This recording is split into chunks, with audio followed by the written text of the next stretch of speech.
Okay, let's dive into this. Welcome to this explainer, where we're going to completely peel back the layers of dry academic jargon and complex equations to reveal the fascinating, highly intuitive realities of everyday economics.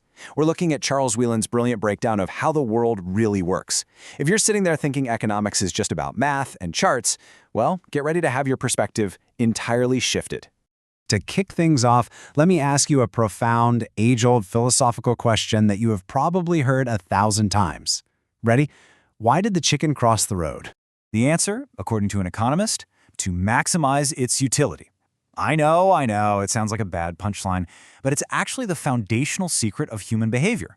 Literally every single choice we make, from the trivial everyday stuff to massive life-altering decisions, is just a calculated attempt to make ourselves as well off as possible, given the resources we have at our disposal. Section 1. Decoding human choices. So when we look at the micro level of how individuals actually make decisions, we run into the word utility. That's really just fancy jargon for the happiness, satisfaction, or overall well-being a person is seeking. And here is the truly beautiful part. Maximizing utility absolutely does not mean just acting selfishly. Think about Aziola McCarty. She was a woman who spent her entire life working as a laundress in Mississippi, living incredibly sparsely. But before she died, she gave her life savings, $150,000, to a university she never even attended, just to endow a scholarship for poor students.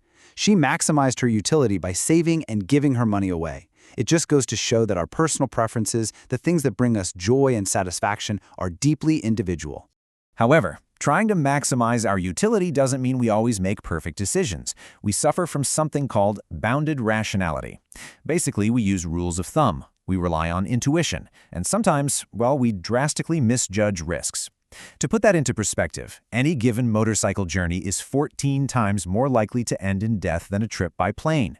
Yet so many people are terrified of flying but will happily hop on a motorcycle.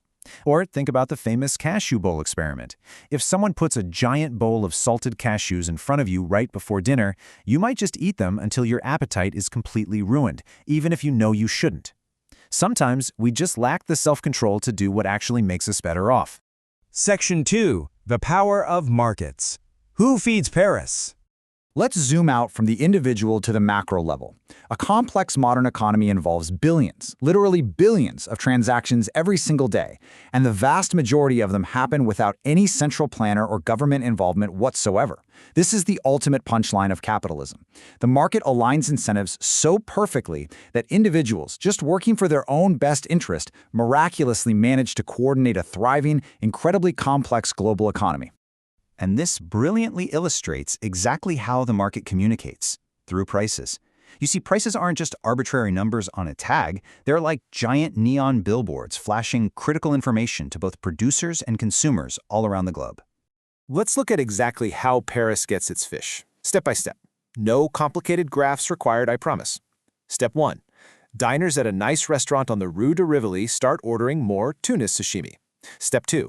Because of this sudden spike in demand, the restaurateur orders more from his wholesaler, which naturally drives the wholesale price of tuna up. Step 3. Fishermen way out in the South Pacific see this new, higher price, that neon billboard we talked about, and they respond. They keep their boats out a little longer, or maybe they switch from catching salmon to catching tuna. It's that simple. Money talks, and the market naturally corrects itself. But prices don't just dictate supply. They also help firms maximize their profits through a concept called price discrimination. Imagine two people sitting next to each other on the exact same flight. The business traveler booked at the absolute last minute and paid $1,800 simply because they had to be there for a meeting. The pleasure traveler, on the other hand, planned ahead, stayed over a Saturday night, and only paid $250. Firms use these clues to cleverly separate out who is willing to pay more for the exact same product, ensuring they never leave any money on the table. Section 3. Why incentives matter. To really understand the hidden rules that dictate success or failure in our world, we have to look at the devastating ecological disaster facing the endangered black rhino in southern Africa. Why on earth do people kill an endangered species? Well, because a single rhino horn can fetch $30,000 on the black market. In countries where the average per capita income is roughly $1,000 a year, the black rhino is unfortunately worth far, far more dead than alive. It creates a massive, powerful incentive for poachers. Now, what's really interesting about this slide is that the core of this problem actually comes down to property rights. Most black rhinos are considered communal property, which creates a classic free rider problem where no single person has a direct financial stake in protecting them. Furthermore, to local villagers, rhinos are often just a nuisance that trample their crops. The poachers are literally the only ones in this scenario with a clear profit incentive. So to save the species, we have to align the incentives of the locals. If ecotourism can generate significant revenue for the people living right near the rhinos, well, suddenly they have a powerful financial reason to want those animals kept alive rather than dead. Section 4. The Law of Unintended Consequences. This is where we explore those frustrating situations where well-intentioned policies inadvertently backfire, sometimes with pretty disastrous results. Take Mexico City, for example, which was suffering from absolutely terrible smog. The government mandated that all cars had to stay off the streets 1 day a week. The intent was simple and logical. Fewer cars means less pollution, right? But the reality? Families who could afford it simply bought a second car, usually an older, much dirtier car, just so they could drive every day. The net effect was more polluting cars on the road and zero actual improvement in air quality. Or consider the push to require mandatory car seats for infants on airplanes. The intent is clearly to save babies in the rare event of a plane crash, but the reality of implementing that policy means families suddenly have to buy an extra, very expensive airline ticket for the infant.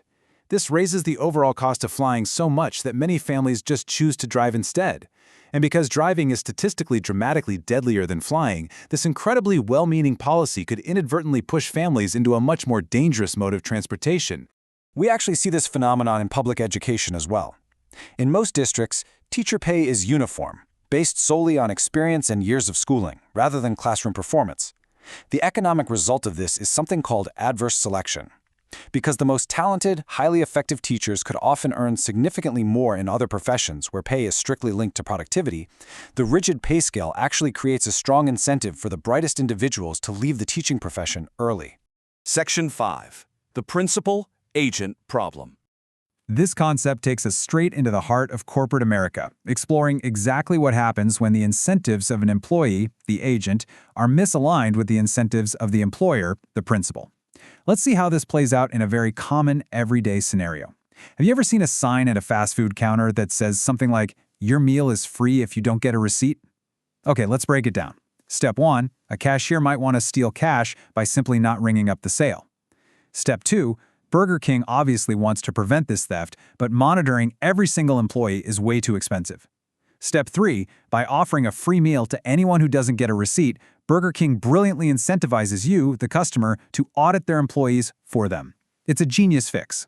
So the absolutely crucial point here is that this exact same principal-agent problem, just scaled up to a massive global level, helped cause the catastrophic 2008 financial crisis. Think about it. Mortgage brokers were paid on commission for the volume of loans they made, not the quality of those loans. So naturally, they originated reckless mortgages. Wall Street banks then packaged and sold these toxic assets to investors, grabbing massive upfront fees without bearing any of the long-term risk. And the independent rating agencies? Well, they gave these toxic assets stellar ratings because they were actually being paid by the very firms whose products they were rating. It was a massive, systemic misalignment of incentives, entirely supercharged by short-term stock options. It's a stark reminder of a brutal but totally necessary economic concept: creative destruction. A market economy creates breathtaking new innovations, but those same innovations inherently destroy old industries. Walmart comes to town offering amazingly cheap goods, which is a huge win for local consumers, but it inevitably leaves closed, boarded-up mom-and-pop shops in its wake. Capitalism rewards progress swiftly, but it crushes the losers just as fiercely. Section 6. The Big Picture. So we've seen how vast systemic economic forces dictate the flow of the world, but it all comes directly back to your everyday life. We've learned that individuals act to maximize their utility, that markets coordinate the globe without a planner, and that incentives dictate everything from saving endangered rhinos to causing global financial crises. So I'll leave you with this final, somewhat provocative thought. If self-interest makes the world go round, but poorly designed incentives can completely backfire, are your own incentives perfectly aligned? Take a look at your choices today and really ask yourself, what are you truly incentivized to do? Thanks for joining me on this explainer. I hope you see the world just a little bit differently now.